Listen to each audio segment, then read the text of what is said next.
They seem more like twins than sisters. Nobody says Beatrice or Eugenie separately. It is Beatrice and Eugenie. They sort of come together in a pair. Mistress. Thank you. They're the princesses we love to mock. It looked to the public, you know, that they were never doing anything that involved any serious thought.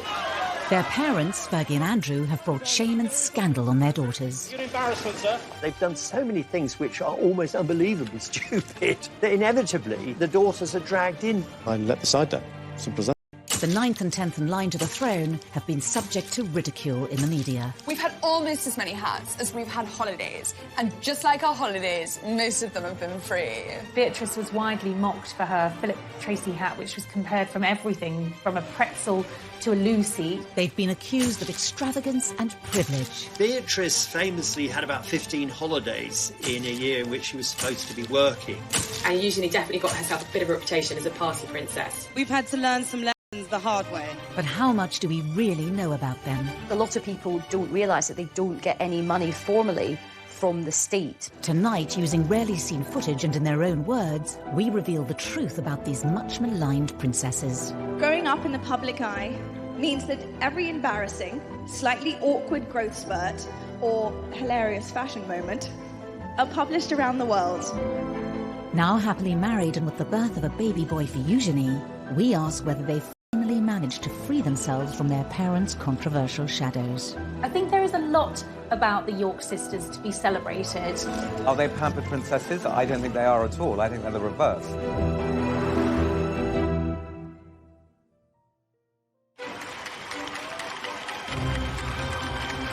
August 1988, the birth of a princess.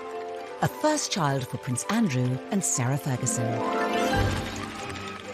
There was huge euphoria. Everyone was just delighted that there was another royal baby, and they came out of the hospital and posed outside. From all the papers of London, congratulations to Her Royal Highness on the birth of a baby girl. It was kind of national jubilation because here was the first royal princess since Princess Anne. Princess Beatrice Elizabeth Mary, blissfully unaware of tradition or ceremonial, took over the proceedings. She was startlingly well behaved, but she did seem to have a sense of occasion. The name Beatrice was really, it was Queen Victoria's daughter, Beatrice, that she was named after. She's Beatrice Elizabeth Mary. So Beatrice has the names of all English queens since 1910.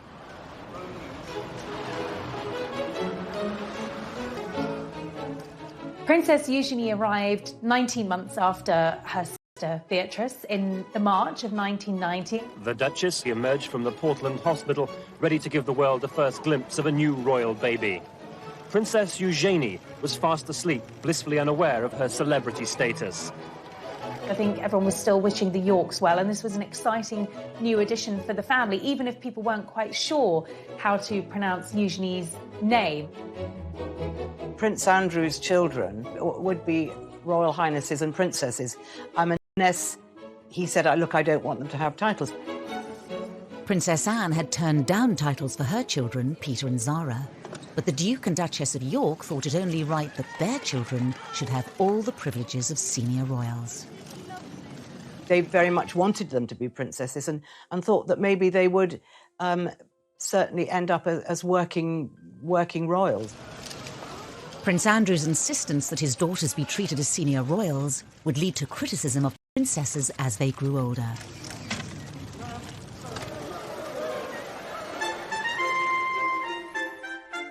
But to really understand the attacks on Beatrice and Eugenie, you have to go back to the marriage of their parents. It was very much the fairy tale, and I think the British public bought into it. Here was the Queen's favourite son getting married to the vivacious, pretty, bubbly, and, very likeable Sarah Ferguson. And at first, the newlyweds could do no wrong. I think Sarah was a breath of fresh air. The royal family really took to her.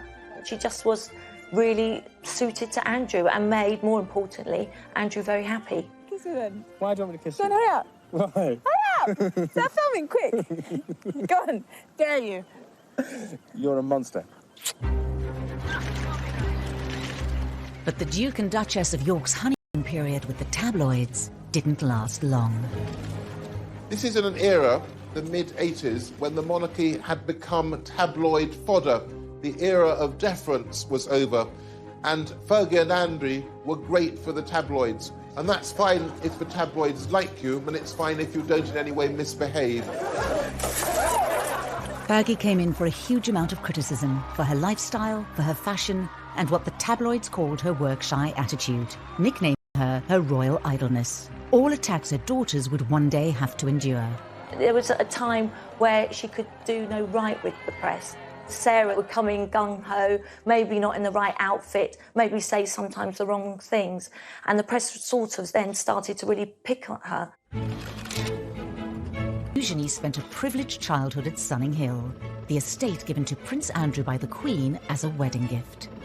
They had built this rather extravagant, very modern palace, which was famously likened to South Fork in the Dallas TV series, and it obviously became known as South York. So their early days were spent there. They were probably far more indulged than ordinary children. I remember going once to the house where they were staying and being absolutely astounded. There was a little sort of building in the garden, and it was absolutely full of Barbie dolls. So they had a lot of stuff, but they were very, very well brought up. Beatrice and Eugenie were also doted on by their grandparents. The Yorks lived a short drive from Windsor Castle and visited often. The Queen adored Eugenie and Beatrice. She saw in them something of her own relationship as a child with Margaret. Well caught, but the next one is butter fingers. They would often go and have tea with the Queen and Prince Philip, and I think, again, Fergie said that they had, 3 sets of manners. One was for home, one was for when they were out, and the third lot was when they were with the Queen, and they had to be very careful and mind their P's and Q's. Sarah Ferguson's own parents had divorced, and her mother had left to live in Argentina when Sarah was 12. I remember Sarah telling me that she wrote a letter to her mum, actually blaming herself for her mum leaving. She thought it was something to do with her, and she wanted to be there for her children all the time and have that special bond and that special closeness.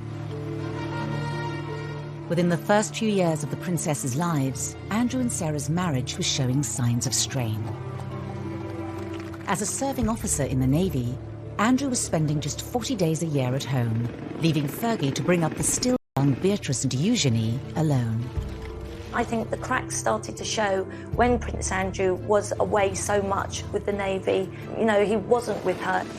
His posting follows 3 months of specialised training, and the Duke will now lead a flight team aboard the frigate for around 18 months. He wasn't there with the girls and bringing them up as she'd hoped. And I think Sarah really started to miss him and miss that family bond, that family life. Beatrice was 3 and Eugenie just a toddler when their parents' marriage finally fell apart. And in 1992, photos surfaced in the press of Fergie with another man. A cleaner found a set of holiday snaps. Eugenie had a very odd childhood. I mean, where their parents were, on the face of it, that remained friends, but they were seeing other people from quite early on. And I think that was probably damaging in a subtle kind of long-lasting way. In March 1992, the Duke and Duchess of York announced that their marriage was over. The announcement that the Duchess of York had initiated discussions about a separation from her husband came as she arrived to pick up their daughter from school. It's always very difficult for children to see their parents split up. And I think perhaps the Queen even felt more maternal towards them, and that they'd had a very hard time. 5 months after the York separation, Sarah Ferguson was photographed by the press with another man, John Bryant. Yet again, Beatrice and Eugenie were with her. Fergie and the children were round the pool, and she was topless, and John Bryan was kissing her toes. Beatrice and Eugenie are in the background. I mean, they're there, they're sort of parties. to what was going on between Brian and their mother. They, of course, didn't know. They were too little and too young, but they were seen as sort of pawns in this rather unfortunate and rather seedy affair. The Daily Mirror's expose had serious consequences for Beatrice and Eugenie's family life. By the time the story broke, the two girls were at Balmoral with their mother and the rest of the royal family. And Andrew was there, and the Queen was there, and Fergie then had to go and apologise to the Queen, and she said she'd never seen the Queen that angry. Beatrice and Eugenie's holiday was cut short as Fergie fled Balmoral, taking the young girls with her. They would have been distracted by the nanny, but they would have known that their mother was very distressed, and they would have taken on her distress. The girls went back down south, and at this stage, they were no longer living at Sunninghill. Their mother had a rented home not far away. She had a series of rented houses in Surrey and Berkshire that she sort of moved to with alarming regularity, which in itself must have been sort of destabilising for the girls. Fergie was reportedly banished by Prince Philip from family gatherings, making life difficult for the princesses. Christmas at Sandringham is a big family occasion, and suddenly Sarah Ferguson wasn't there. That must be very hard to understand when they were young girls. Why isn't Mummy allowed in the big house anymore? She was banished to a time with her and slept there. And then on Christmas Day, Andrew would collect them and take them to church, and they'd go back up to Sandringham House for lunch with their grandparents and the rest of the royal family. Meanwhile, Fergie was having her turkey twizzler or whatever she was doing all on her own. Despite the split, Prince Andrew and Sarah Ferguson were determined to do the best they could for their children. Andrew and Sarah obviously had separated, but they were very much kind of co-parenting, very much a united family unit. It was more than just a united front for sports days. I mean, you would expect that for school events. But it went far beyond that. I mean, they were going on holiday together. It meant there was a lot of continuity and reassurance for Beatrice and Eugenie that their parents were still very much part of their lives. Despite their best efforts, Andrew and Sarah's marital problems created major upheaval for Beatrice and Eugenie. But the girls would also face their own personal issues. Beatrice, at the young age of 7, realised something wasn't right. She was finding it very difficult to learn.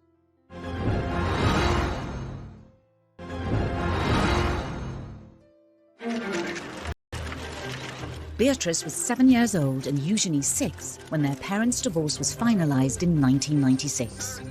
Needing to pay off debts of more than £1 million, their mother took work in the United States. Their mother was spending a lot of time in the States, really trying to clear off an enormous debt that she'd accumulated, from TV projects to book projects. You know, Sarah was literally trying to do anything she could to get herself out of spiralling debts. Their lives were regulated by the school terms, which was probably a very good thing. So I think that they didn't suffer in any way from the fact that their mother had to go and earn money and had to spend a lot of time in New York. But as her mother was increasingly away, Beatrice was facing up to her own difficulties. She'd been diagnosed with dyslexia. Beatrice, at the young age of 7, realised something wasn't right. She was finding it very difficult to learn, and she was worried she was going to get teased from others and wouldn't fit in. Beatrice would later speak movingly of the condition in an interview for the charity Made by Dyslexia. You know, I remember we had different coloured books to describe how far away your reading levels had got to.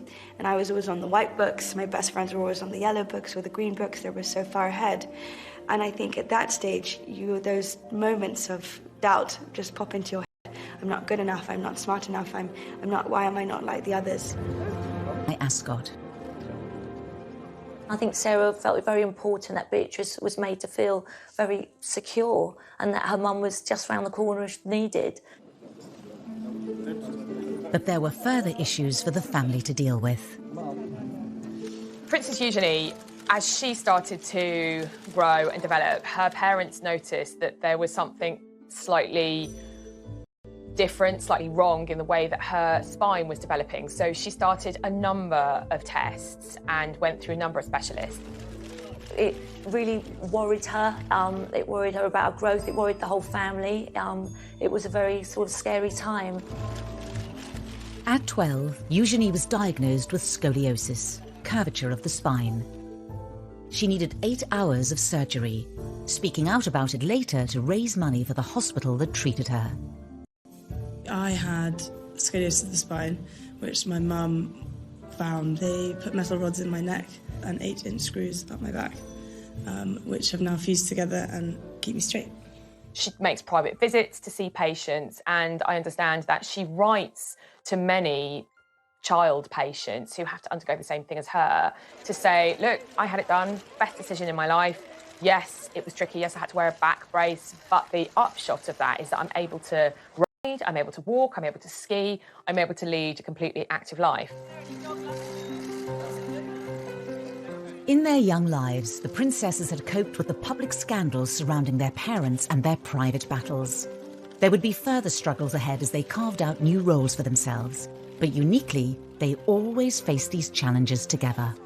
They're very close friends and very close sisters, but they're very different personalities. Beatrice is perhaps a more formal and more reserved. Eugenie is, I suppose, what might be described as bubbly and chatty. The more confident Eugenie chose to go away to Marlborough College, the co-ed public school also attended by Kate Middleton. Marlborough is quite progressive boarding school. It's very sporty. It does a lot of art, does a lot of drama. It's not just about the academic achievement of its pupils. And that really suited Eugenie, I think. And she made a core group of friends there with whom she'll be friends for life. Beatrice, who is, I think, the quieter and perhaps shyer of the two girls, went to an all-girls school in Ascot. She delayed her GCSEs for a year because of her dyslexia, and she didn't get the best grades, but she did go on to become head girl. Both girls had wide circles of friends, including, of course, their Eugenie as his right-hand wingwoman. And they certainly enjoyed themselves, and Eugenie definitely got herself a bit of a reputation as a party princess. Away from the limelight, the public began to see a different side to the princesses, and one that wouldn't go down well. They were mixing with a fast crowd, and it looked to the general public, that they were always having a good time and never doing anything that involved any serious thought. The press was beginning to draw comparisons between Eugenie and Beatrice and their parents. I see myself as a mini mummy, so I kind of have this sort of image that anything you could do, I want to do better. So I want. I have to tell you, that's easy. The comparisons were not always favourable. When Eugenie went globetrotting on a gap year to mark the end of her A-levels, the tabloids weren't far behind.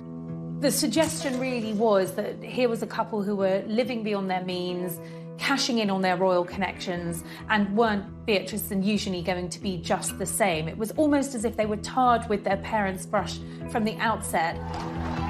Eugenie went to South Africa and on to the Far East.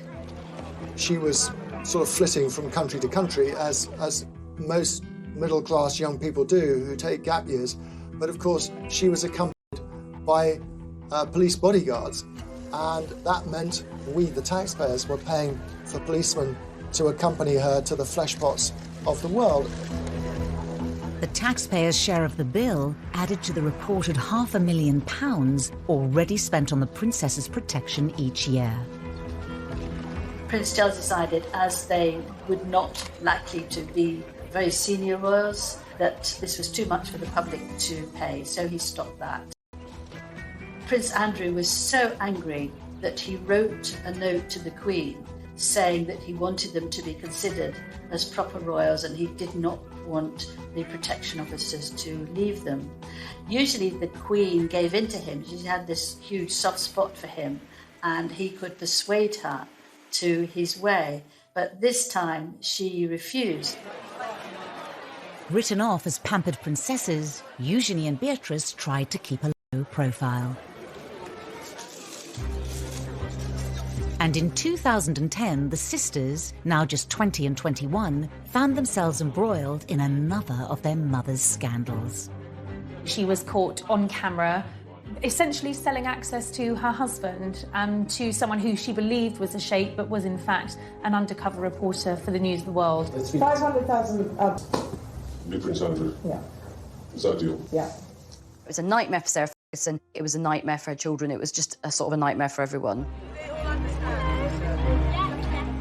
Beatrice was with her mother when the phone call came, warning them that the News of the World was publishing the exposé. Beatrice, who was at a party held by Naomi Campbell, the model, just kept asking her mother, how did this happen? You know, how? And they left the party immediately, effectively went into hiding, knowing that once again, her mother's reputation was about to be completely trashed. Beatrix admitted that she spent several days crying, and one of her friends went and stayed with her overnight for 2 days because she was so traumatised and so unhappy. Her anger was directed at the press. And just as they have done throughout their lives, Beatrice and Eugenie leapt to the defence of their mother. They called themselves the tripod, and that's exactly what they were. They leaned on each other, they depended on one another, they were absolutely a unit, and nothing was going to come between them. Over the coming years, it would be the turn of Sarah Ferguson to defend her daughters against their critics. People have been so brutal to them, particularly in the press, about how they look. And Sarah spoke to the editor of the Daily Mail at the time and she said, look, just back off. It's not fair.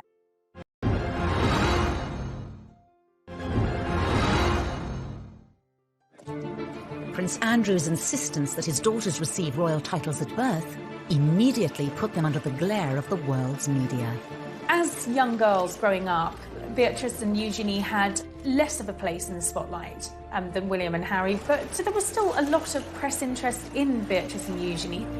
This, along with the scandals and embarrassments that have engulfed their parents, has meant Beatrice and Eugenie have also been in the firing line. The whole family is seen as a soft target because the parents particularly have made so many, mistakes is being generous, that inevitably the daughters are dragged in. I think there are times when it looks as though the girls are just being knocked because it's turned into something of a national sport, particularly when it comes to their fashion sense. The two princesses have become renowned for their bold designer outfits. People have been so brutal to them, particularly in the press, about how they look, which is just so old-fashioned and sort of sexist in this day and age. The two of them are quite similar. They quite like vibrant, eclectic, colourful clothing, and fair play to them. Her fashion choices were bold, some might say garish, always over the top. And I suppose when we started seeing Beatrice and Eugenie taking a leaf out of Fergie's fashion book, history repeated itself. But it was when Beatrice and Eugenie were seen arriving at their cousin William's wedding in 2011 that the ridicule reached new heights. I don't think they will ever live down the outfits that they wore to the royal wedding. Sarah had paid a fortune to have them styled for the wedding day so that they looked the part. Beatrice's choice of headwear instantly created a national debate. Beatrice was widely mocked for her Tracy hat, which was compared from everything from a pretzel to a loo seat. She became a meme instantly. There were lots of jokes going around that it was like a television aerial. This hat was like another guest. It was like the most talked about guest at Kate and William's wedding. Within hours of the wedding, the silk fascinator, costing around £2,000, had earned its own Facebook page, and hundreds of photoshopped images of the headpiece were shared online. It did get the headlines, maybe for wrong reasons, but they're very confident, and I think they have this wonderful knack of just, laughing it off. The princesses used a charity speech to showcase their positive attitudes. Growing up in the public eye means that every embarrassing, slightly awkward growth spurt or hilarious fashion moment are published around the world. Together we have laughed, together we have cried. Ultimately, though, together we fueled each other's sense of humour. Beatrice actually did something very clever. She turned the thing around brilliantly by auctioning the offending fascinator. It raised £81,000 for charity, which she got a lot of good publicity for that. And it showed that, unlike her parents, there are times when Beatrice is quick on her feet. The princess's love of headwear became infamous and was mocked by the critically acclaimed Channel 4 show, The Windsors. If there's one thing we're famous for, it's our holidays. Yeah. Hats. So basically, this is just like a small selection of some of the incredible fascinators that I've got. So, and these cost like in and around about £1,000, £2,000 each, which is a lot, like if you're poor. They were called the Frumpy Sisters, the Two Ugly Sisters. You know, the press were very cruel, and that must have been incredibly upsetting for them. In 2018, the princesses opened up about how the scrutiny has at times taken its toll, particularly after one royal engagement. They spent an hour or two in Buckingham Palace meeting dozens and dozens of people doing the royal job, and suddenly a story drops criticising their appearance and their clothes. They'd been so badly treated. Even Beatrice's weight was criticised when she was just 19, proving once again that life in the spotlight came with serious downsides. Beatrice was pictured on a beach in a bikini, and those pictures were published in all of the newspapers.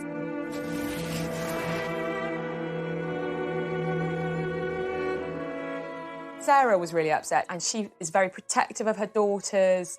And I think she spoke to the editor of the Daily Mail at the time and she said, look, just back off. It's not fair. Sarah also used an interview about her TV programme, The Duchess on the Estate, to plead with the media. Everybody is talking about these zero models walking up and down the catwalk, and then they say they're all too thin. Victoria Beckham's too thin, and this person's too thin. And then someone who's a good size 10, oh, she's too fat, she doesn't take drugs, she doesn't smoke. You know, she's going to university in September reading history. Give the girl a break. It was probably reminding her of the fact that she had a very hard time in the press when she was younger as well. It's partly guilt by association. They're an easy target because their mother's always been a target. Even as they reached adulthood, the princesses struggled to escape their parents' shadow. I think that a lot of the things which have been said about Beatrice and Eugenie were kind of as though they were their parents' appendages and as though they weren't independent people. There is one area of Beatrice and Eugenie's lives that gets very little press coverage. I think people don't realise that both Beatrice and Eugenie do actually have full-time jobs and they have built up their own independent careers. And of course, a lot of people don't realise that they don't get any money formally from the state. When it comes to their careers, Beatrice and Eugenie are often tarnished in the media by their parents' reputations. Eugenie, we're going to have to get jobs. Is that like when Daddy has a party for Arabs and British businessmen? No, I think a job's where you have to go into a building or something. Yeah. As titled princesses, it was expected that Beatrice and Eugenie would become full-time working royals. When Charles made his vision for a streamlined monarchy really very clear around the time of the Diamond Jubilee celebrations, and that was a big issue for Andrew. His view was that they had the HRH titles, therefore they are blood princesses, therefore they should be full-time working members of the royal family. It didn't pan out that way, and that definitely caused tensions between the royal brothers, Charles and Andrew. For Beatrice and Eugenie, the dilemma of being non-working royals who have princess titles lies at the heart of many of the issues they have to grapple with. For two members of the royal family who are as close as Eugenie and Beatrice to being core members, it is unusual to be working. They never wanted to be accused of cashing in on their royal status and being idle. He came back from their gap year, you know, they were still living very much within the protective bubble of the palace. In 2011, Beatrice graduated university with a 2-1. After a year working in New York, she embarked on her current career in the tech industry, splitting her time between the UK and America. They've both actually done incredibly well. Beatrice is the Vice President of Strategies and Partnerships at an artificial intelligence agency, so she's really quite senior in the tech world. Eugenie followed in the footsteps of Beatrice.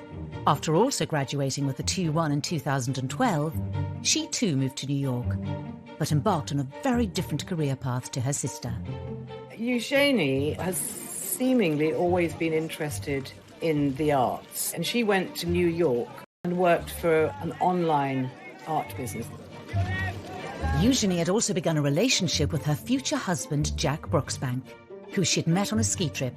After dating long distance for 2 years, Eugenie returned to London in 2015. And then she came back and got an amazing job with a huge international art dealers called Hauser & Wirth in Mayfair. With careers outside the monarchy, Beatrice and Eugenie have gained experience that's out of reach for many of their royal relatives.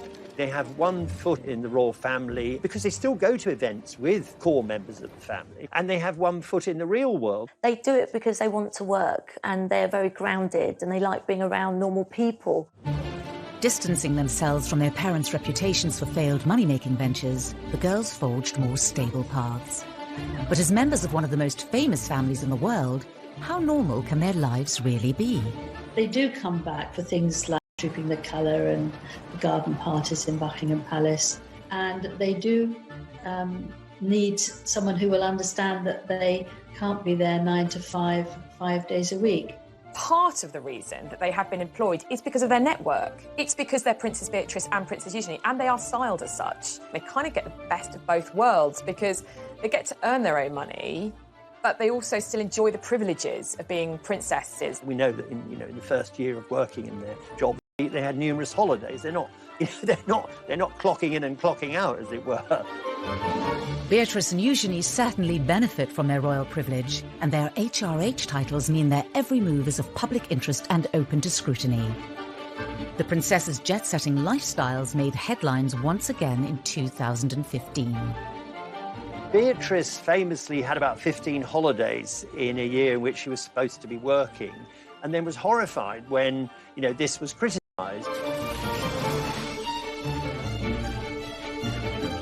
Is happy, then that's absolutely fine.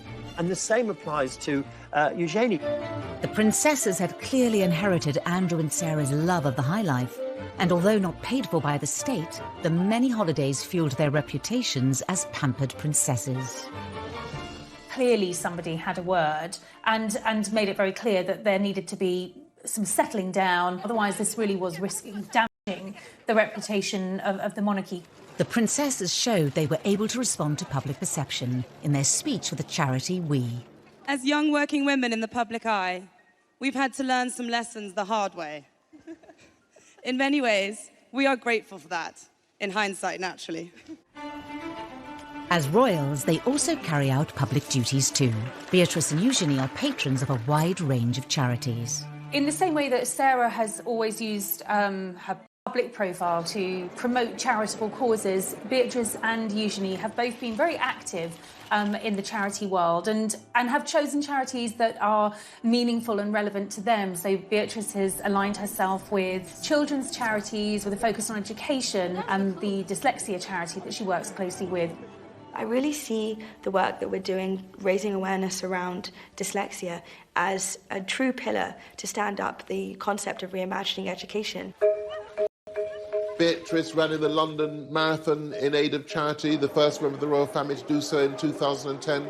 Really excited. I'm desperate to get to the start line. I'm desperate to get going. Eugenie has most recently focused on anti-slavery and empowering women. She went on to become the patron of the National Orthopaedic Hospital, where she had been treated for scoliosis when she was 12.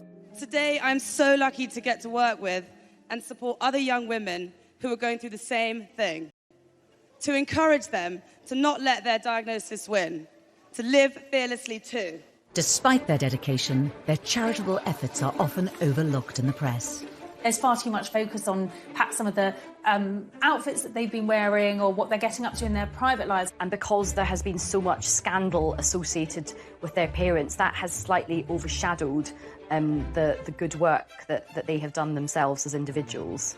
I think in terms of their public conduct, they've seen the mistakes that both of their parents have made. So I think Beatrice and Eugenie have learnt from this. They've given very few rather short interviews, normally about something very specific, often a charity involvement. They want to live quiet lives below the radar, the antithesis of the lives that their parents have lived. That desire to largely remain out of the public eye is all well and good, but when it comes to royal romances, it's often impossible. And Eugenie's wedding would invite yet more media Meghan's wedding, but this is someone who's ostensibly an ordinary working person.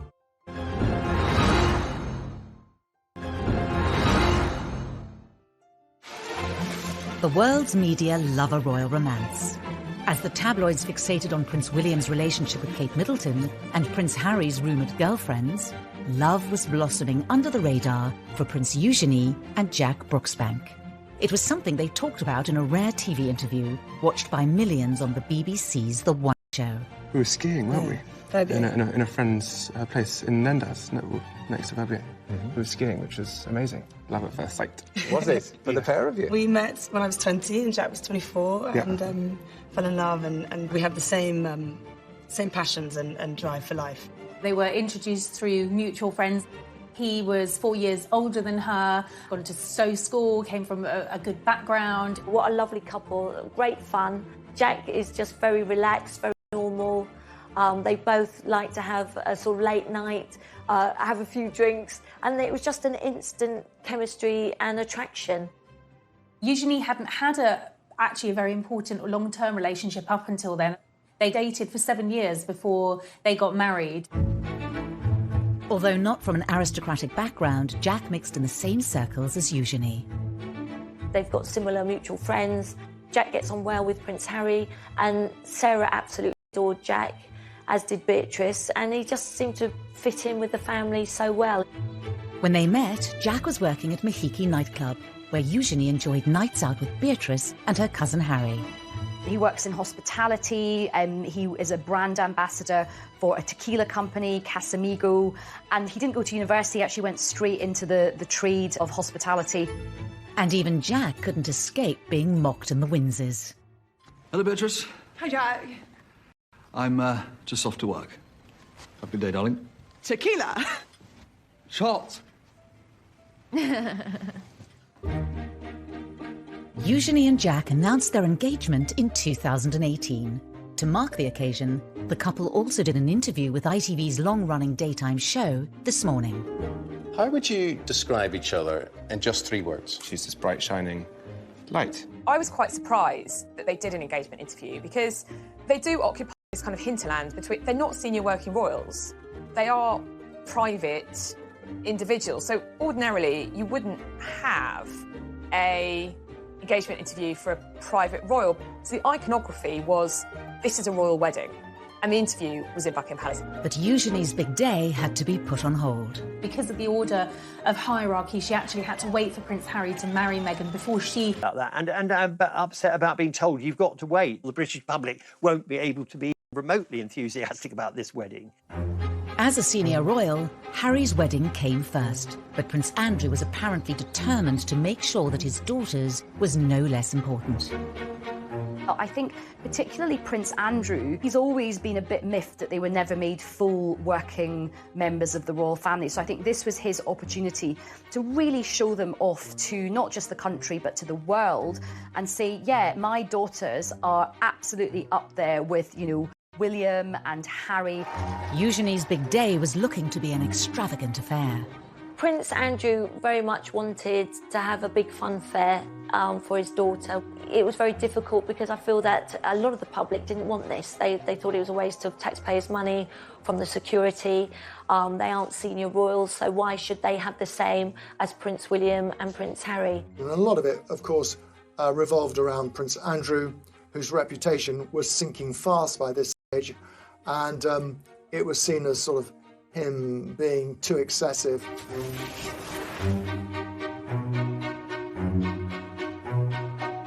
The reception wasn't footed by the taxpayer, but it was thought that all in all that the whole wedding would have cost between about £2 million, £2.5 million, and it was felt that quite a big chunk of that would have been for security. Eugenie already seemed to be an easy target in the press because of her parents' reputations, but the excessive nature of the wedding opened her up to serious scrutiny. She was once again branded the pampered princess. It was Eugenie trying to compete in glamour with Harry and Meghan's wedding, but this is someone who's ostensibly an ordinary working person. And it kind of highlights this slightly problematic tightrope that both princesses have to walk, in that they are royal princesses, but yet they're not working members of the family. The wedding went ahead as planned. On the 12th of October 2018, Princess Eugenie and Jack Brooksbank were married at St George's Chapel, where Harry and Meghan had wed earlier that year. I don't think any of us quite knew what to expect of this wedding. Were the crowds going to turn out for this big day? It actually was a great success. The crowds were out. Eugenie wanted the big fairy tale wedding at Windsor Castle, and that was what she got. When it came to numbers, Eugenie and Jack did certainly outdo Harry and Meghan, with 200 more guests at their nuptials. The wedding was huge. I mean, I think there were 800 guests, but Fergie has a lot of friends and she loves parties, and she loves organising parties, and it was never going to be small. Among the 800 guests were many well-known faces. Eugenie and Jack's wedding was a royal wedding, like no other, quite simply because famous people who aren't just famous people, they are her friends. There was Naomi Campbell, Cara and Poppy Delevingne, Demi Moore, Robbie Williams was there. In fact, Robbie Williams' wee girl was one of the Flower Girls. There was another night of partying at the Royal Lodge, and this was a big affair with dodgems and sort of fairground rides. It certainly was star-studded, but of course Eugenie and Jack's families were central to the celebrations. Her father walked her down the aisle. Her sister was her head bridesmaid. She had her nieces and nephews, Princess Charlotte and Prince George, as part of the wedding party. So for all the famous faces in the pews, at the heart of the wedding, it was family, and that's very important to Eugenie. Despite years of having her fashion sense mocked, Eugenie's outfit choice on the day was widely admired and held great personal significance for the royal bride. There was a lot of speculation in the press about who'd been chosen to design Eugenie's wedding dress, and Peter Pilotto was an unexpected choice. But the dress was beautiful. It was very different to anything we'd seen a royal bride wear, in that the back was deliberately low cut.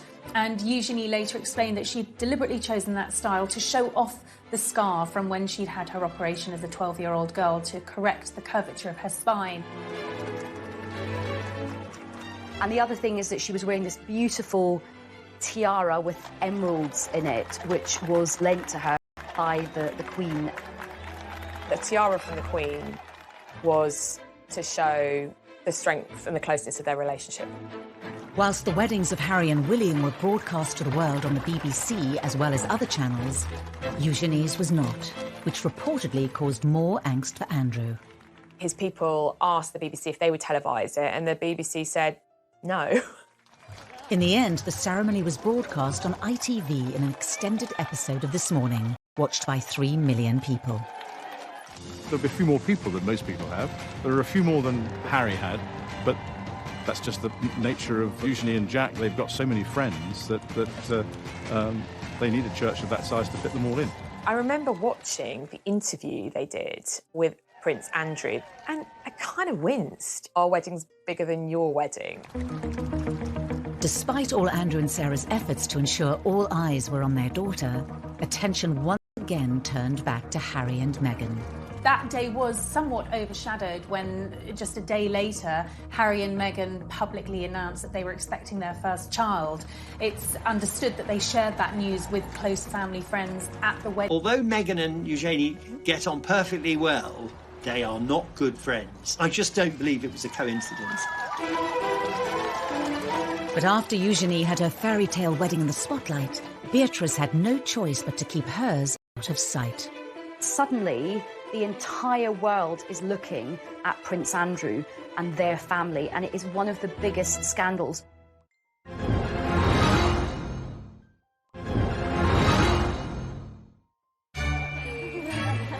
Thank you. Before Eugenie's marriage in October 2018, many had expected that older sister Beatrice would have been the first to walk down the aisle with long-term boyfriend Dave Clark. They were introduced through Prince William. Dave's a very charismatic guy, very popular. Sarah and Andrew adored him from the minute Beatrice brought him home. She's a very conventional young woman, so she wanted to get married. And it became clear, despite pressure from Beatrice, that Dave Clark didn't want to marry her. With no marriage in sight, the relationship came to an end in 2016. I think that for Princess Beatrice, she'd invested 10 years of her life with a man that wasn't going to marry her. So that is a difficult situation for any young girl to be in. But a little over 2 years later, Beatrice found love again after spending time with friend of the family, Edoardo Mozzi. They've known each other for a long, long time. However, they were reacquainted at Princess Eugenie's wedding. This was a courtship that moved very quickly, certainly compared to her previous relationship. Just a year after they started seeing each other, Edoardo proposed. Beatrice's engagement to Edoardo Mozzi was really, really happy for Fergie and Andrew, because Fergie has known the family for a long time, so it couldn't have been happier for her. 36-year-old multimillionaire Mozzi made his fortune as a property developer after studying politics at Edinburgh University. He is of Italian heritage with an English mother, was brought up in England, and is a successful, talented, young professional man. After the engagement was announced, the date of the wedding was set for late May. Beatrice knew she wanted a smaller wedding. She didn't want the big wedding at St George's. You know, she'd watched Eugenie have this fabulous celebrity star-studded wedding and had loved that wedding, but it wasn't the wedding that she wanted. It was a step change in the position of Prince Andrew, who'd previously insisted that his daughters should have the biggest and best of everything. He made no bones about it. His children are the granddaughters of the Queen. That gives them a served wedding that Harry had enjoyed and that other members of the royal family had had over the years. Beatrice's wedding to Edo Mozzi was always planned to be a smaller affair than Eugenie's wedding. You just couldn't do the same thing again. There'd been too many criticisms. And more than that, of course, we were in a year where, well, to put it delicately, Andrew was once again in the most awful trouble. A scandal which had engulfed Prince Andrew for more than a decade hit the front pages once again and threatened to overshadow Beatrice's wedding day. The Yorks have gone through so many scandals, but by far the most damaging has been Andrew's relationship, his friendship with the late paedophile Jeffrey Epstein. It was kind of viewed that when a putative date in May was set for Beatrice's wedding, the firm, the palace machinery, were quite concerned with how it would look because they didn't want a massive kind of celebration a la Harry and Meghan or William and Kate because they thought it would be inappropriate. Andrew has strongly denied the accusations made against him. In an attempt to draw a line under the affair and clear his name, he agreed to do a rare interview with the BBC inside Buckingham Palace. The Newsnight interview, which apparently Beatrice got slightly involved with because she thought they could sort it out. But of course it just got worse. Do you regret that trip? Yes. Do you regret the whole friendship with Epstein? Now, still not. The whole thing was just such an unmitigated disaster. So I'm sure she felt upset for herself watching it, really, really protective of her father. She probably felt angry at the BBC. It would have been heartbreaking for her, really, because her parents had relied on her advice for many other things. And this time she was in a very difficult situation and she went against her instinct. I wonder what effect all this has had on your close family. You've got daughters of your own. It has been what I would describe as a constant sore in the family. She wanted the right thing. She wanted her dad's name to be cleared. She believed in her dad. Anything she could do to try and save her father and also to save her wedding day. Their father was taken out of frontline royal duty, making a public wedding difficult. It was still going to be a royal wedding. No decisions have been taken over whether to, of course, the COVID-19 pandemic threw everything up in the air. As the country went into lockdown, the wedding was postponed. Everyone felt so sorry for Beatrice because she was the one that, kept having to change her plans.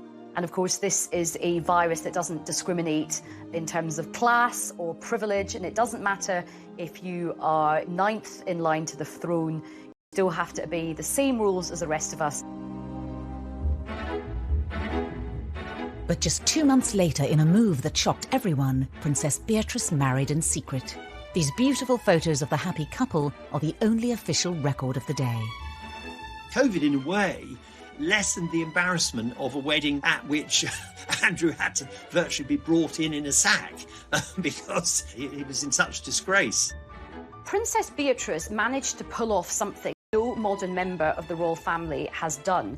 She managed to get married in secret, away from the prying eyes of the press and the long lenses of the pesky paparazzi. It ended up being in actually one of the most beautiful places in England, which is the chapel in the grounds of Royal Lodge, where the Queen worships every Sunday. The Queen was heavily involved in the wedding, even lending Beatrice a modified version of a vintage dress by Norman Hartnell that she herself had worn to a film premiere in 1962. It was just stunning. She looked absolutely beautiful. I think you can see that the Queen really does hold Beatrice very fondly.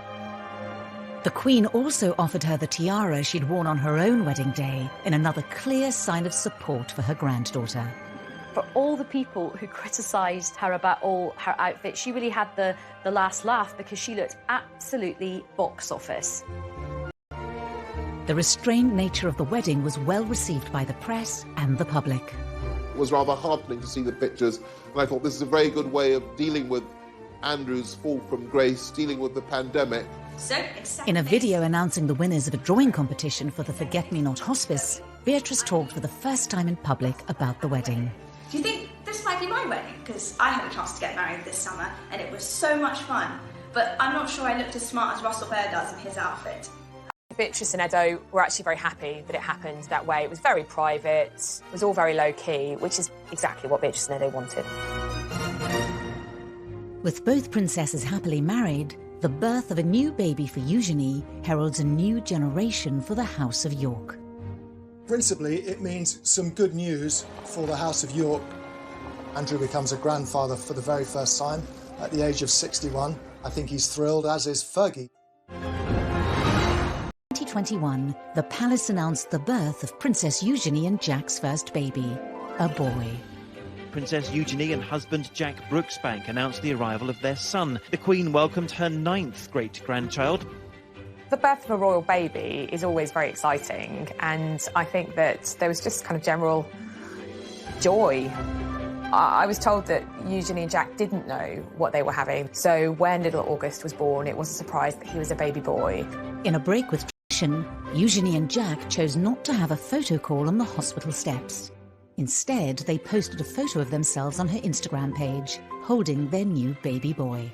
Royal babies, when they're first presented for their inaugural photo call, because that's what happens with a royal baby, they're usually swaddled up in a white blanket, something neutral, but Eugenie and Jack chose a blue blanket. Blue for a boy seems entirely appropriate, but it was a slight break with tradition.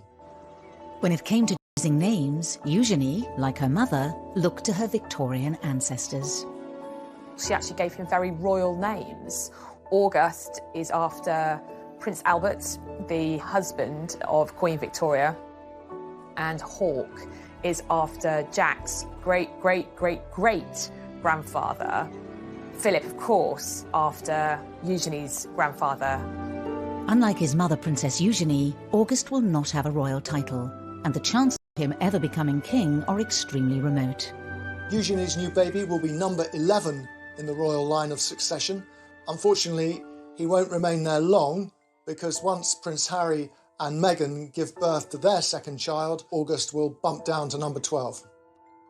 Up until the birth, both York sisters continued their work with the charities of which they're patrons, even under lockdown, hosting an awards evening over the internet for the Teenage Cancer Trust. We wanted to let you all know that you're not all nominees, you're all winners. I think we can see the great work these girls do, that even with this pandemic that we're all in, it was so amazing and so special for those that were winning these awards. So thank you so much for sharing today and for doing all that you can to support young people and Teenage Cancer Trust. They've tried to tell people their own ways of managing very difficult things and also to, I think, inspire them. Beatrice has been an ambassador for the Forget-Me-Not Children's Hospice for more than 8 years, and during isolation sent a heartfelt message of encouragement to the young people and families who were supported by the charity. I know that this is an incredibly challenging time, especially for those living in isolation, not receiving that face-to-face support, which is delivered by the incredible nurses and staff at the hospice. In their spare time alongside their full-time jobs. This dedication appears in stark contrast to their portrayal as spoilt and brash princesses in the media.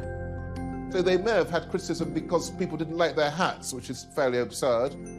They see themselves as having a duty to the Queen to be good princesses for the rest of their lives and to do great charitable work and support the country and the Queen. I don't ever hear anything unpleasant about them. Everybody that meets them says how charming they are, which is really nice. And nice for Fergie too, because at least she's done something right. Throughout the scandals and deep embarrassments, the York princesses have remained loyal to their disgraced parents. Prince Andrew and Sarah have the most amazing relationship. It was one of the happiest divorces I've ever known, and they get on so well, and they even live together. Their parents are always in the papers, usually on the receiving end of pretty negative headlines. And I think to a degree, the girls have been tarred by the same brush. I think they've been in a very difficult position. They have had the burden of the HRH title whilst trying to create independent lives for themselves. I think sometimes it might be nice to see them celebrated for some of the good things that they do. We're working on it. Thank you for talking to us. Thank you. So it's as if everyone's waiting for them to make a bigger blunder. You know, the parents have been a godsend to the newspapers for 30 years. You just have to wait, and they'll do something even worse than the last thing that they did. But I don't think the daughters will do that. The York family have created their own sort of fortress against all the sort of slings and arrows that have been thrown at them. And I suspect that Beatrice and Eugenie just get on with their lives. And I think now that they're married, they've got so many other things going on that they're able to do this. Both women want to have a happy marriage that, frankly, their parents didn't have. They don't want to go through what their parents went through in the spotlight. They want to live quiet lives below the radar, the antithesis of the lives that their parents have lived. Beatrice and Eugenie have worked hard to balance two very different lifestyles and carve out a modern role for themselves in the royal family, something that other members have been unable to achieve.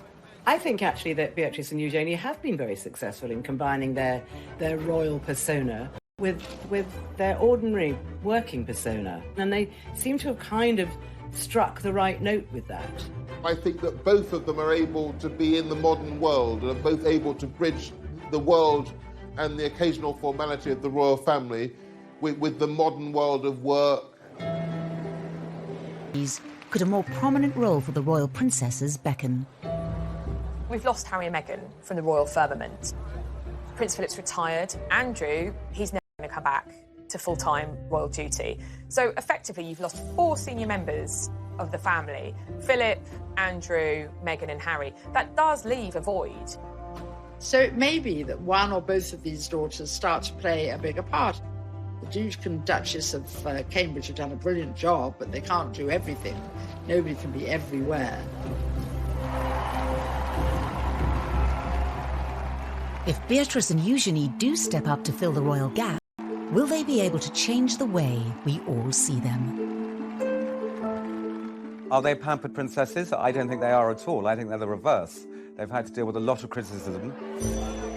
You can certainly detect a softening in the attitude of the newspapers to Beatrice and Eugenie.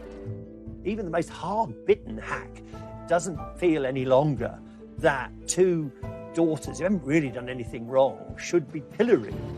The girls have definitely won over the public. I think that the public are definitely looking at them with different eyes. The road has sometimes been a bumpy one, but they are married, they are really free, I think, from their parents now in a way that they haven't really been up until now. They are financially independent, they are living their own lives. And I think there is a lot about the York sisters to be celebrated.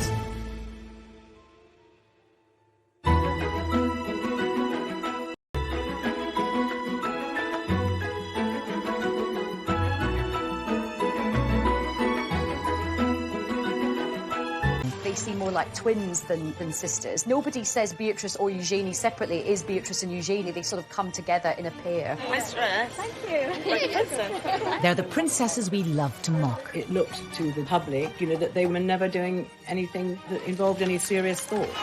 Their parents, Fergie and Andrew, have brought shame and scandal on their daughters. Good embarrassment, sir. They've done so many things which are almost unbelievably stupid that inevitably the daughters are dragged in. I let the side down. Simple as that.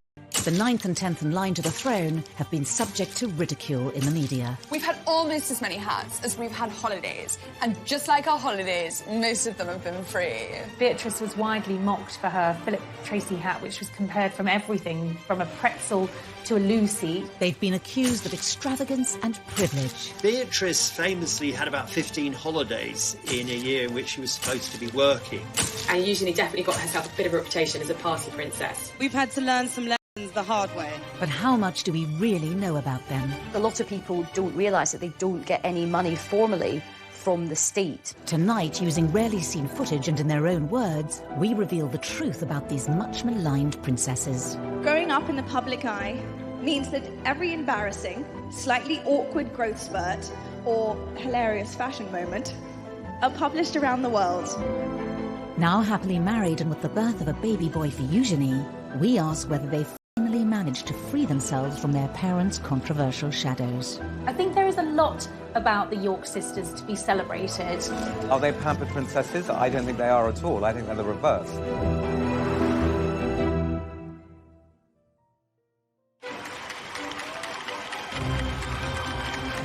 August 1988, the birth of a princess. A first child for Prince Andrew and Sarah Ferguson. There was huge euphoria. Everyone was just delighted that there was another royal baby, and they came out of the hospital and posed outside.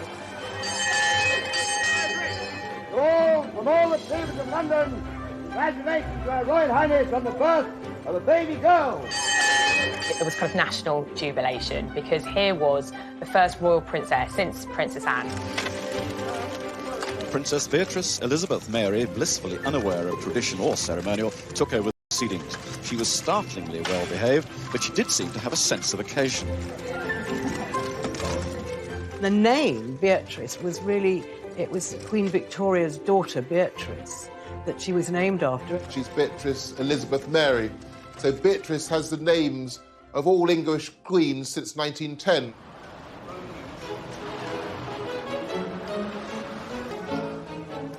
Princess Eugenie arrived 19 months after her sister Beatrice in the March of 1990. The Duchess emerged from the Portland Hospital, ready to give the world the first glimpse of a new royal baby. Princess Eugenie was fast asleep, blissfully unaware of her celebrity status. I think everyone was still wishing the Yorks well, and this was an exciting new addition for the family, even if people weren't quite sure how to pronounce Eugenie's name. Prince Andrew's children would be royal highnesses and princesses. Unless he said, look, I don't want them to have titles. Princess Anne had turned down titles for her children, Peter and Zara. But the Duke and Duchess of York thought it only right that their children should have all the privileges of senior royals. They very much wanted them to be princesses and thought that maybe they would certainly end up as working royals. Prince Andrew's insistence that his daughters be treated as senior royals would lead to criticism of princesses as they grew older.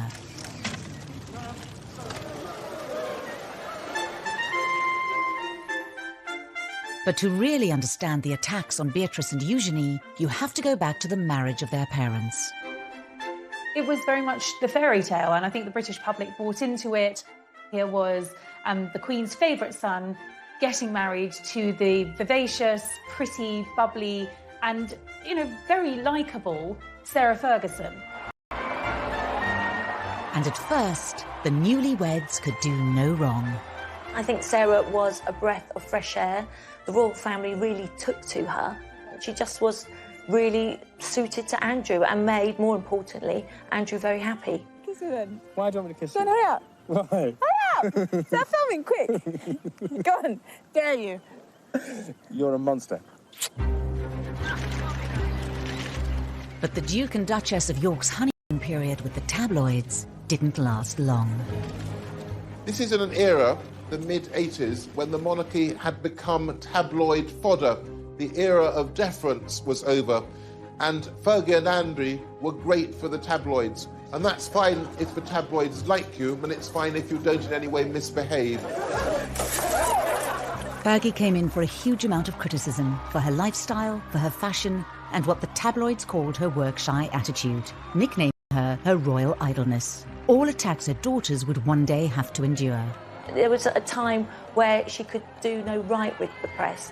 Sarah would come in gung-ho, maybe not in the right outfit, maybe say sometimes the wrong things, and the press sort of then started to really pick on her. Eugenie spent a privileged childhood at Sunning Hill, the estate given to Prince Andrew by the Queen as a wedding gift. They had built this rather extravagant, very modern palace, which was famously likened to South Fork in the Dallas TV series, and it obviously became known as South York. So their early days were spent there. They were probably far more indulged than ordinary children. I remember going once to the house where they were staying and being absolutely astounded. There was a little sort of building in the garden, and it was absolutely full of Barbie dolls. So they had a lot of stuff, but they were very, very well brought up. Beatrice and Eugenie were also doted on by their grandparents. The Yorks lived a short drive from Windsor Castle and visited often. The Queen adored Eugenie and Beatrice. She saw in them something of her own relationship as a child with Margaret. Well caught, but the next one is cut her fingers. They would often go and have tea with the Queen and Prince Philip, and I think, again, Fergie said that they had, 3 sets of manners. One was for home, one was for when they were out, and the third lot was when they were with the Queen, and they had to be very careful and mind their P's and Q's. Sarah Ferguson's own parents had divorced, and her mother had left to live in Argentina when Sarah was 12. I remember Sarah telling me that she wrote a letter